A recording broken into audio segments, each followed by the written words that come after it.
Cámara de Industrias, el señor Francisco Jarrín, caballero y un amigo, como repito. Francisco, vamos a comenzar esta entrevista.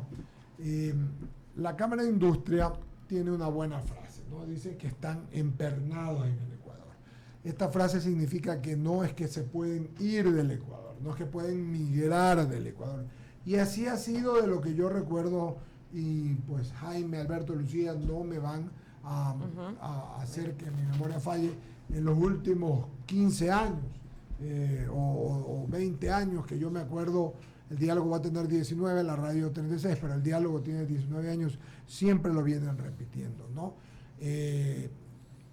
Hoy más que nunca el Ecuador necesita trabajar, y no se trata de los presidentes de los gremios, porque ellos siempre están con sus trabajadores, ¿no? Y que sus trabajadores quieren que les vaya bien. Después de la pandemia se volvieron a recontratar gente, la gente volvió a tener fe cuando ganó Guillermo Lasso, porque representaba una oportunidad, ¿no? Un hombre que ha tenido empresas, que tiene experiencia, que ha tenido éxito en el sector privado, pues venía al sector público. Con ello, te saludo, Francisco, esta mañana, y me dices, por favor, a la audiencia y a mí, cómo ves todo, tú cómo ves las cosas en el Ecuador a este momento, y cuál es la postura de la Cámara de Industrias. Buenos días, querido amigo. Sí, buenos días, amigo. Un gusto estar acá en la radio con ustedes, compartiendo un poco. De igual forma.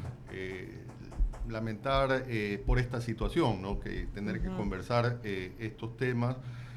Cuando el Ecuador venía recuperándose de las consecuencias que nos trajo la pandemia, y teníamos un poco, ya sentíamos una recuperación, las cifras venían creciendo, ya comparativamente con el 2019, se da esta paralización. Como bien dices, en la Cámara de Industria tenemos esta frase que la mencionamos, que la industria ecuatoriana en general, no solo la de Guayaquil, estamos empernados al país, y el sector productivo sigue apostando por generar nuevas inversiones. Nosotros desde la Cámara de Industria habíamos lanzamos, mejor dicho, en enero una iniciativa que se llama Inversión para la Reactivación del Ecuador. Nosotros creemos que el Ecuador necesita traer inversiones para que se generen nuevas oportunidades de empleo. Lo que va en dirección contraria contra estas paralizaciones, que realmente pierden legitimidad en el momento que se convierten en hechos de vandalismo y que paralizan todo el país, que trae problemas no solo a las grandes empresas, porque muchas veces se cree que se afecta a la gran empresa. Así es. Se afecta al ciudadano de a pie. Sí, señor. Nosotros desde la Cámara de Industrias hemos hecho también un levantamiento a nivel nacional. Yo hoy tengo el honor también de presidir la Federación Nacional de Cámaras de Industrias, y realmente veo la angustia de muchas cámaras en la Sierra Norte, Sierra Central, que prácticamente están tomadas todas las ciudades. Vemos cómo ganaderos del sector lácteo tienen que botar la leche, habiendo un país que tiene tanta falta de alimento, que se bote porque realmente es un proceso que ya no tienen cómo almacenar, no pueden sacar la leche de sus haciendas. El sector floricultor ha sido seriamente golpeado, y lo que no se entiende es que el país está interconectado. Nosotros necesitamos sacar productos de aquí, de la costa a la sierra, y tenemos que traer también productos de la sierra. Sí, muchas industrias tienen problemas con materias primas que no, y ayer justo tuve que coordinar una ayuda para una de nuestras empresas afiliadas, Holcim, que necesita para su proceso de producción. Las plantas en la sierra de cemento no tienen las materias primas, y muchas de esas ya no tienen cómo producir cemento, y acá en la costa va a pasar lo mismo. Esperemos que hoy se solucione y puedan transportar ciertos productos. Por el tema de transporte. Exactamente. Qué cosa más terrible. Y es decir, con eso se para la producción, se para la construcción. Exactamente. Y la construcción genera tanto trabajo, y es uno de los sectores que sigue todavía no se recupera de la prepandemia. O sea, el sector de la construcción, si bien ya viene creciendo en relación al año pasado, si comparamos con el 2019 todavía sigue un 24% abajo. Yo creo que tenemos que poner actitudes, y como venimos diciendo, el mensaje, nos sumamos al llamado de estas 300 organizaciones de la sociedad civil como gremios de la producción, apoyamos el diálogo y creemos que esa es la mejor solución para encontrar una salida. Alberto Quintana, Jaime Velázquez, Lucía Jaramillo y Sierra Ramiro. Gracias. Presidente, algo puntual. funcionan los puentes aéreos? Usted mencionaba lo de Holcim, uno de los afiliados, ¿no?, a la Federación Nacional de Cámaras de Industrias. Funcionan, vimos que el gobierno colombiano por un lado, el gobierno brasileño por otro han facilitado aviones. Y quiero encaminar el tema por el pronunciamiento que hacía la alcaldesa ayer acá en Guayaquil en torno a esta posibilidad de abrir un corredor para que, porque porque yo creo que hay un desenfoque o un mal enfoque de algunos medios de comunicación, creer que el municipio va a comprar los productos y traerlos, porque eso no funciona así. Esto es la empresa privada, ¿no? Los empresarios peruanos que operan en frontera con los ecuatorianos que estén interesados. Lo que hace el municipio, lo que hace el gobierno nacional es facilitar ese corredor como para poder abastecer. De manera general, ¿funcionan? ¿Hay posibilidades de que se amplíen estas verdaderas iniciativas? A ver, los puentes aéreos han venido funcionando dentro de la magnitud de lo que pueden trabajar. Se comenzó con un avión que fue prestado por Colombia, entiendo que va a llegar un segundo avión. Adicionalmente, LATAM puso a disposición también sus vuelos humanitarios, como lo hizo en la pandemia, inmediatamente también el sector privado. Entiendo que Ecuair también va a comenzar a ayudar con los vuelos humanitarios, pero esto ayuda para temas de emergencia, medicinas, alimentos de primera necesidad, porque los volúmenes que se puede llevar en carga no se asemejan a lo que se puede llevar vía terrestre. ¿No? Entonces, de hecho, se está trabajando con las autoridades del Ministerio de la Producción en la coordinación con las Fuerzas Armadas, la policía, para precisamente que también puedan pasar vehículos que han estado pasando de agoteo, como se dice, porque realmente se abren por momentos, pero vuelven a cerrar las vías. Tenemos, por ejemplo, conocimientos de plantas, por ejemplo, acá en la zona de la costa, en Bucay, hay una de las plantas, por ejemplo, de Pronaca, claro, Pronaca que realmente la tienen paralizada, no pueden sacar las proteínas. A ellos necesitan entrar los carros para poder cargar y sacar la proteína. Y es la planta más grande. Es la planta más grande y realmente viene con algunas afectaciones. Se abre por momentos, pero el problema es que pasan los carros, pero necesitan 2 horas para cargar y salir, y ya cuando quieren salir están cerrados. Entonces es una operatividad que no se dan cuenta el daño que están causando.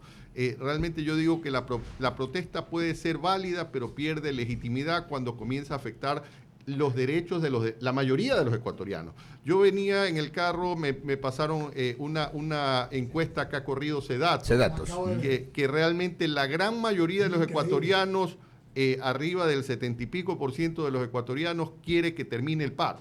Yo creo que el mensaje de ayer de las 300 organizaciones de la sociedad civil no tiene sentido que el dirigente indígena conteste que no tienen legitimidad.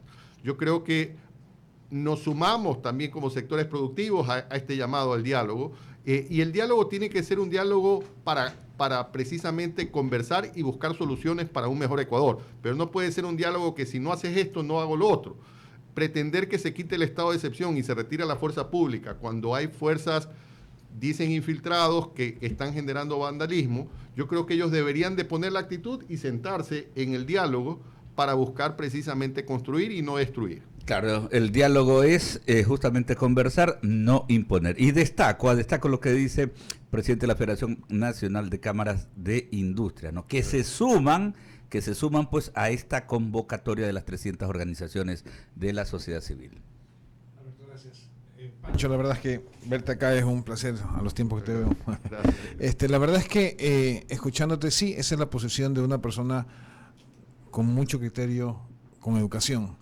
El problema está en que en estos momentos un sector o un lado del Ecuador está totalmente cerrado, radicalizado en su posición, y no hay visos de solución porque no al diálogo. Por más que el 74% de los ecuatorianos estamos en contra, hay 10.000 individuos que están provocando un caos en el Ecuador. O 50.000. No, ponle que sean 100.000 ya. 17 millones. No puede ser. Algo está faltando. Y más allá de que yo escucho a todos con las buenas intenciones de armar este diálogo, pero no hay esa voluntad por parte de los indígenas. No existe. Hay vandalismo, hay delincuencia, está muriendo gente y no veo... Es más, la fuerza pública ha reaccionado de una forma cuerda, es decir, sin levantar una bala hasta todos estos delincuentes. Creo que se merecen, entre paréntesis, porque eso no es manifestación, eso ya es delinquir en contra de la sociedad. ¿Qué hacer desde el punto de vista de las cámaras? Porque la verdad es que no... Bueno, yo creo que no solo las cámaras, sino todos tenemos que apoyar a nuestra fuerza pública. O sea, yo creo que tanto las Fuerzas Armadas como la Policía Nacional deben sentir todo el respaldo de la mayoría de los ecuatorianos que queremos que se restablezca la paz. El derecho a la protesta es válido, pero los hechos de vandalismo tienen que ser sancionados y debe aplicarse todo el rigor de la ley dentro de los marcos que permita, sin obviamente uso excesivo, pero yo creo que nosotros creemos que también tiene que intervenir la fuerza pública y poner el orden. O sea, realmente hay hechos, por decir, como los que pasaron ayer, esas denuncias de contaminación de agua en Ambato. Así es. Eso de ahí es un hecho miserable. delictivo. O sea, y el que defienda eso con una protesta no es válido. El quemar un banco, el día de ayer el banco de Guayaquil, que fue también quemado. En el Puyo. Eso es un hecho delictivo y tiene que haber responsables. El problema es que aquí sentamos malos precedentes con la amnistía que hicieron a los que hicieron todos los desmanes en el 2019. Eso es un pésimo precedente porque creen que la impunidad es la que prima. Yo creo que debe ponerse todo el rigor de la ley en los hechos delictivos. La protesta es válida, pero dentro de los marcos de la ley. Una pregunta, ¿tú estás de acuerdo en que el gobierno debería ceder un poco o no? A ver, yo creo que en toda negociación hay que buscar puntos ganar-ganar. Yo creo que no se debe buscar que ninguno salga del diálogo sentirse derrotado, porque el que se derrota muchas veces es el país. Yo creo que hay muchas cosas que hay que trabajar. El gobierno ha dado un primer paso en querer, muchos decimos que debió haber sido antes, dejó avanzar mucho la protesta, pero hay una intención que hoy está cuantificada de ciertas cosas, medidas que ha tomado el gobierno, que parte son de los pedidos de la CONAIE, pero yo también lo que digo es, muchas veces se confunde la protesta social ya con desestabilizar un gobierno. Se viene diciendo que hay gente atrás, que hay un dinero puesto que no se sabe de dónde viene, porque mantener esta protesta cuesta. Y realmente cuando yo digo, hoy la CONAIE y su movimiento está en una posición distinta, porque hoy ellos son la segunda fuerza en la Asamblea Nacional. Entonces yo creo que no es solo a base de piedras que se consiguen las cosas, sino a base de ganar elecciones y a base de, en la Asamblea, cumplir los proyectos que necesita el país. Uno de los proyectos que negó la Asamblea fue precisamente la ley de inversiones, que hubiera permitido también generar atracción de nuevos capitales que permitan generar nuevas oportunidades de trabajo, que es todo lo que queremos. O sea, cuando se dan estas paralizaciones, más bien vamos en la dirección contraria, se cierran negocios, que muchos de esos estaban golpeados y estaban tratando de sacar la cabeza y los vuelves a hundir. Entonces, creo que realmente va en la dirección contraria a las paralizaciones. Insistimos en que nos sumamos al llamado que el diálogo es la mejor solución. El diálogo, ¿por qué digo el diálogo? Porque ahí a través del diálogo es sentarse en la mesa sin condiciones, porque cuando tú dices o cumples estas 10 cosas o no me siento, ya no es un diálogo, ya es una imposición. Con esto le doy paso a Lucía Jaramillo, que tiene más preguntas para ti, Francisco Pancho. Marvin, presidente de la Cámara de Industrias y presidente de la Federación Nacional de Industrias, ¿verdad? Así es, 8 de la mañana con 55 minutos. La economía del sector público se encuentra mucho mejor que hace un año, es decir, desde que empezó el gobierno de Guillermo Lasso, pero el sector privado aún se encuentra definitivamente golpeada por la pandemia. Yo le preguntaba a Miguel Ángel González, presidente de la Cámara de Comercio de Guayaquil, y hablábamos sobre los pros y los contras que ha tenido este primer año de gobierno. Él mencionaba y enfatizaba que necesitaba como que ponerle un pie al acelerador al gobierno de Guillermo Lasso. ¿Usted opina lo mismo? Así es, yo creo que, hubo un año duro que realmente el gobierno lo califica como poner la casa en orden, ¿ya? Pero realmente también hay que apretar, como decía Miguel Ángel, el acelerador en varias cosas. Por un lado, se está impulsando acuerdos comerciales, se tiene que trabajar en temas de competitividad. De hecho, nosotros, como les comentaba, lanzamos en enero una iniciativa que se llama Inversión para la Reactivación del Ecuador, que buscaba precisamente buscar objetivos país. O sea, tenemos que trabajar en temas que nos unan como país. Uno es la atracción de inversiones. En la atracción de inversiones, ¿qué logramos nosotros? Juntamos a gremios, a sociedad civil, a academia, a profesionales. Tuvimos más de 6 reuniones, Quito, Guayaquil, con más de 76 organizaciones de la sociedad civil, universidad. Y lo que buscamos en esta iniciativa, que ya tiene propuestas en concreta, es llevar al gobierno iniciativas que necesitamos del sector productivo y desde la sociedad para que esta inversión llegue al país. Nosotros determinamos cerca de 40 iniciativas, 25 que están en la cancha del Ejecutivo, que hemos ido más allá. Estamos trabajando desde la Cámara y la Federación en llevar ya los decretos listos para que los revise el gobierno y los pueda implementar. ¿Ya?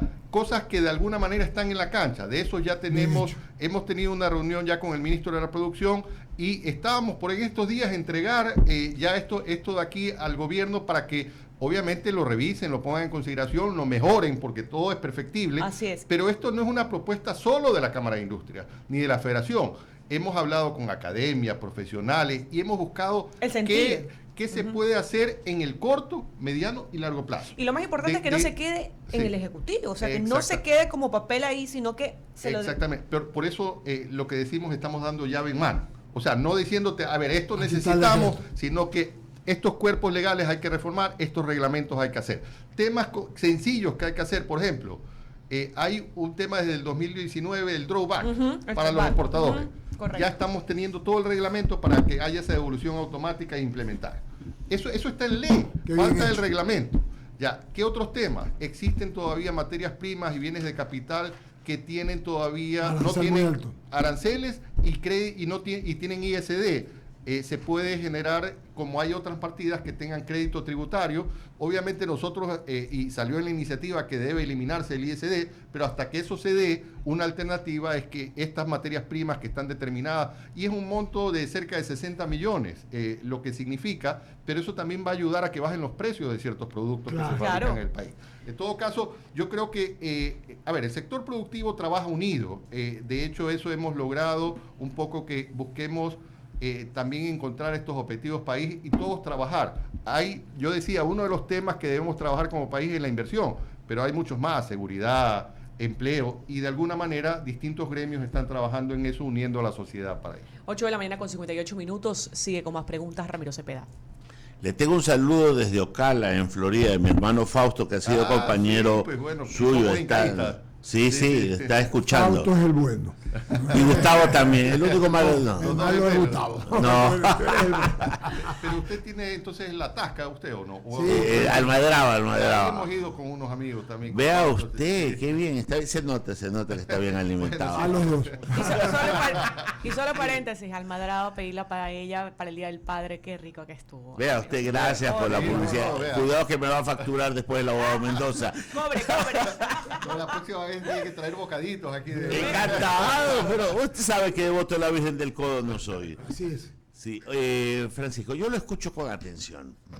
Yo no dudo de la buena voluntad del sector privado, ni del empeño que tiene el sector privado, porque hacer industria y comercio en este país es luchar contra corriente, porque hay todos los argumentos para joder los negocios y no para sacarlos adelante. Pero también creo mucho en el discurso indígena que ha estado sometido por tiempos. Solo nos acordamos cuando ellos se ponen a hacer sus paros. Legítimos o no, no voy a discutir su legitimidad. Voy a discutir es la inatención. Ustedes, por supuesto, tienen que luchar por su gremio.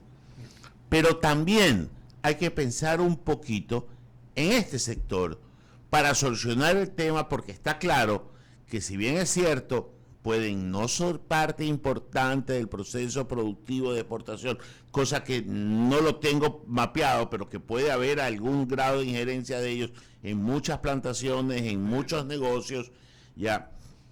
Hay que ponerle ojo a eso, porque esto no puede volver a pasar. Esta historia no se puede volver a repetir. Entonces, ¿cuál va a ser la contribución de su sector, a más de promover el diálogo? Porque esto es una inequidad. Y el trabajo contra la inequidad sí está en manos de ustedes.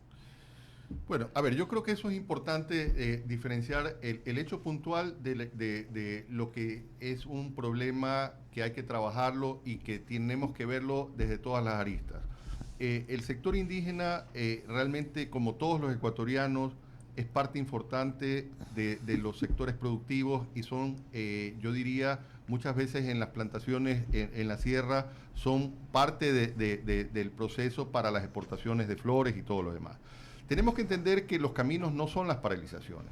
También hay que visibilizar lo bueno que hace el sector privado por el país. O sea, muchas veces el sector privado no muestra. Una de sus labores es la generación de trabajo, que es importantísimo, pero también hay actividades que se desarrollan. Por ejemplo, nosotros como Cámara de Industrias estamos liderando un proyecto que nació como una iniciativa de una de las industrias que es afiliada a la Cámara, Cervecería Nacional, sí. Pero hoy tenemos 7 industrias ya comprometidas en un proyecto que el lunes que estuvimos con el presidente se iba a lanzar esta semana, que se viene trabajando, que es la reactivación de más de 20.000 tiendas pequeñas en distintas localidades a nivel nacional, en concreto, para que de alguna manera de la mano, esto se va a llamar el proyecto Red Victoria, sí, que va encaminado a las mujeres precisamente para el sector privado organizado de consumo masivo, generar esas oportunidades de emprendimientos,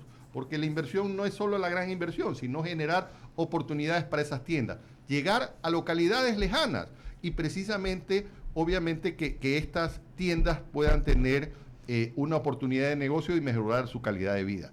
Tenemos que trabajar como país en las sociedades y buscar también ayudar a que se desarrollen ciertas comunidades. Esto de las tiendas es extraordinario. Eduardo, los que hemos viajado un poquito, en cualquier ciudad del primer mundo hay las tiendas de barrio. Totalmente. O sea, no es, las grandes cadenas son la excepción, no es que no existen. Está el Corte Inglés, está Lafayette y todas esas cosas así. Pero hay las tiendas pequeñas que aquí en este país, y Alberto, que se las ha viajado todas aquí dentro del país, las tiendas de pueblo, las tiendas de barrio, las que le dan crédito al que no tiene en la quincena y pagan al fin, las tiendas de abasto.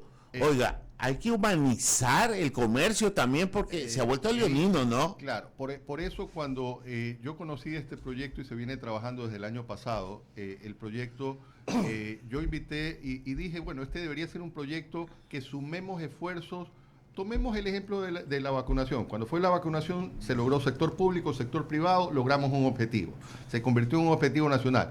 Yo dije, ¿por qué aquí no sumamos no solo una industria? Sumemos a más industrias. De hecho, seguimos sumando actores porque la idea es que cuando trabaja el sector privado unido, y en esto también con el gobierno, porque en esto se va a destinar fondos también de los créditos al 1% de hasta $5,000 para precisamente generar que estas tiendas puedan tener, obviamente montar la infraestructura y todo lo demás. Esto no es una dádiva, es generar un negocio sostenible y transformar a gente. Y multiplicador. Y multiplicador porque también genera una mejor calidad de vida. En una tienda normalmente trabaja la dueña de casa, la ama de casa. Claro. Y también va sumando a más gente que le ayuda en la tienda. Puede ser la nuera, puede ser la hija, el hijo. Exactamente. Todos cacholean allí. Y ellos suben su nivel de ingresos. Claro. Muchos de ellos viven con $40 al mes actualmente.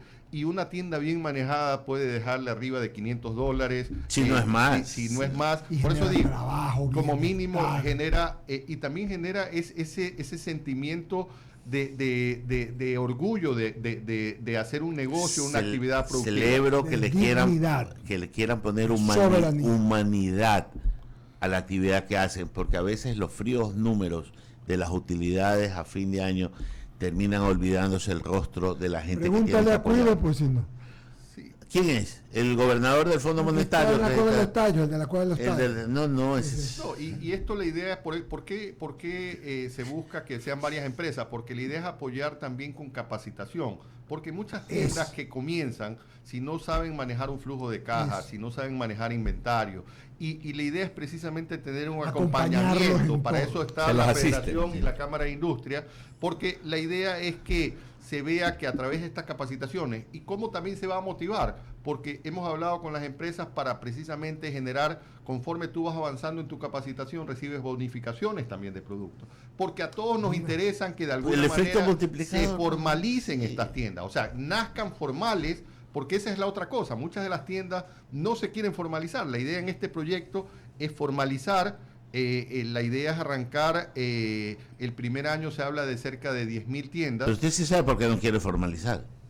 Por temas probablemente tributarios Por también. los jodidos que se ponen con los permisos y toda la cuestión. Por eso. Y la Cámara los va a acompañar. Pero la idea es acompañar en eso y buscar facilitar. Esa es una tarea para ustedes. Pero qué bueno, eso se llama compromiso social que desemboca en algo, en dignificar la vida. Esto no se trata de estar regalando, de dar una dádiva, sino de volverle más digna la vida a la gente. Y por eso digo, y esto es canalizar esfuerzos de las industrias, porque esto no es la Cámara de Industria que está así, o sea, a ver, nosotros somos el facilitador para que se den estas iniciativas. Muchas veces la hacen por separado, pero cuando se unen las empresas tiene mayor impacto. Por supuesto. Y eso es lo que hay que buscar.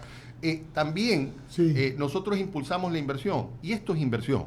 O sea, claro, son tiendas que van a tener inversiones de $2.500, $2.000, pero eso multiplicado por 20.000 llega a varios lugares. Dinero en movimiento crea dinero. Yo me acuerdo cuando existía el Banco Popular, tenía una fundación, y los viernes y sábados dictaba cursos para estos pequeños negocios. Claro. Algunas veces fui, y en lo básico les enseñaban a llevar las cuentas en orden. Por eso dice bien Francisco Jarrín, presidente de la Cámara de Industria y presidente de la Federación. Ese proyecto lo conocía, alguna vez hablé con Miguel Ángel de la Servilla y Osman, y me lo contaron a fines de año y me pareció fantástico. Ahí se quedó, ¿no? Y todo, no sabía que estaban ustedes en el tema, los felicito, porque la capacitación y el acompañamiento son básicos. ¿De qué? A enseñar el tema tributario que están diciendo, el tema de la producción, para que no es lo mismo los ingresos que el capital de trabajo, o sea, enseñarles para que no se desfinancien, es realmente muy bueno. Y realmente si no hubiera el paro esta semana se hacía el lanzamiento oficial. Ya de hecho hay un piloto de 77 tiendas que ya están digamos listas, o sea, ya están funcionando, que esto fue un aporte inicial de cervecería que lo hizo. Y la idea ya era arrancar con los otros beneficiarios, que están empresas obviamente como Arca Continental, todas las de gaseosa ya están, y así están empresas grandes como Unilever, Nestlé, o sea, realmente la industria grande. Las de consumo masivo sobre todo. Consumo masivo, porque son las que llegan a tiendas y realmente... como bien decían, la tienda es una realidad, la tienda llega al barrio, la tienda ayuda. Yo me acuerdo cuando era funcionario bancario, yo le decía a mi equipo, vaya a la tienda y pregunte qué tal cliente es en consumo. Esa es una guía, el tendero conoce a toda la gente del barrio. Todo el mundo. Así es, porque realmente en su cuadernito tiene apuntado el análisis de crédito. El análisis de crédito, y normalmente cada que va cobrando la gente va a pagar a la tienda y reabre su cupo de crédito para la siguiente semana. En todo caso, es un proyecto, yo creo que va en la dirección de sumar esfuerzos. Yo creo que los sectores productivos y los gremios en particular tenemos que buscar, como se dice, ir sumando esfuerzos y ver alternativas que permitan trabajar, como dije, también en temas de competitividad que permitan bajar costos, ¿no? Qué bueno, qué interesante, Francisco Jarrín. Y antes de concluir e ir al corte, porque viene después el expresidente Lucio Gutiérrez, solamente les voy a leer la encuesta de Sedatos, que es muy chiquita, porque son 2 páginas realmente, y media. La pregunta, ¿conoce cuáles son las razones del paro nacional? Les ruego, por favor, le presten atención a lo que voy a leer. ¿Cuáles son las razones del paro nacional? Y la gente contesta, en primer lugar, delincuencia e inseguridad, 29.3%. Segundo, ¿cuáles son las razones del paro nacional? 25.7%, no hay empleo. 3, 25.1%, el precio de los combustibles. Es que es increíble lo que les voy a leer. 8.2%, falta de las medicinas. O sea, no está entre las 3 primeras, ni siquiera llega a 10 puntos, llega a 8.2%. Y luego problemas en acceso a educación, y, en fin, yo repito. Pero te puedo dar una lectura de eso. Dale. Todo es contra el gobierno. Claro, pero lo que me sorprende a mí es que yo hubiera puesto que las medicinas hubiera estado entre las primeras, y lo de los combustibles es del gobierno anterior, de nuestro querido amigo el presidente Moreno, porque él fue el que decretó lo mismo, ¿no? Pero en lo otro tienes toda la razón. Vamos con una más. No apoya el paro por el vandalismo. A ver, en la pregunta, no apoya el paro, ¿por qué no apoya el paro nacional? Entonces, el 29.5% te dice por el vandalismo y el temor. Ya, el 27.7 dice que hay que trabajar y superar la pandemia, lo que venimos diciendo nosotros. El tercero, hay infiltrados por derrocar al gobierno, 16%. Los indígenas no me representan, 11.5%. Son los mismos del caos de octubre del 19, 6.3%. Y son los del lado oscuro que quieren sacar al gobierno, 3.2%. Si yo sumo el que hay que trabajar y superar la pandemia, el vandalismo e infiltrados para derrocar al gobierno, los indígenas no me representan, y los mismos del caos de octubre y los del lado oscuro, créanme que obtengo casi el 90%, si no es un poquito más. ¿Apoyas o no las manifestaciones en contra del paro indígena? Sí apoya manifestaciones en contra, 61%.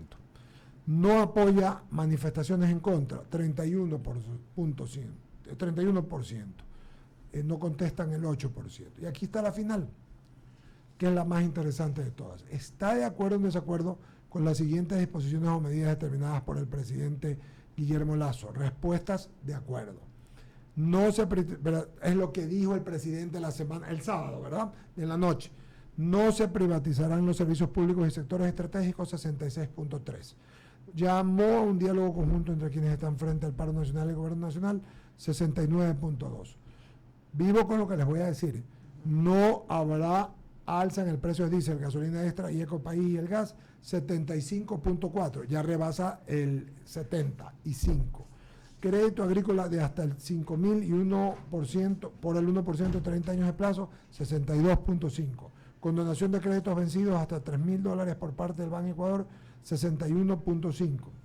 Esto es impresionante también. Es el segundo número, el primero de 75 es el que no van a subir las gasolinas. El segundo es subsidio de hasta el 50% en el precio de la urea. Mira, Alberto, tú que eres el rey del AME y andas en la calle, tú, Jaime, que trabajaste en el sector agrícola hasta hace poco. Subsidio de hasta el 50% en el precio de la urea para pequeños y medianos productores. Qué importante que es eso. Luego, se duplica el presupuesto de la educación intercultural, 67.4. La declaración de emergencia, perdón, esta es la más alta de todas.